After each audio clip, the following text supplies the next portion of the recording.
وہ لوگ جو اللہ کی حدود کو پھلانگ دیتے ہیں، وہ لوگ جو اللہ کے قوانین کے خلاف چلتے ہیں، وہ لوگ جو قانون الہی کی دھجیاں اڑاتے ہیں، اللہ پاک انہیں گمراہ کر دیتا ہے۔ تو گمراہ اللہ پاک نے فرمایا گمراہ اللہ نہیں کرتا، اس نے پہلے اپنے اوپر ظلم کیا، اس نے اپنے لیے ظلم خریدا، اس نے ظلم کا سودا کیا۔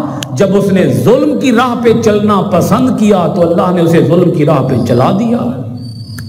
اولاً اللہ نے نہیں چلایا، اللہ نے مرضی دی، اللہ نے اختیار دیا، اللہ نے ارادہ دیا، اللہ نے دونوں راہیں دی، دونوں راہیں دکھا دی، دونوں راہیں بتا دی، دونوں راہیں سمجھا دی، ساتھ عقل بھی دیا کہ اس سے سوچ تو نے ان دونوں میں سے کس راہ پہ چلنا ہے۔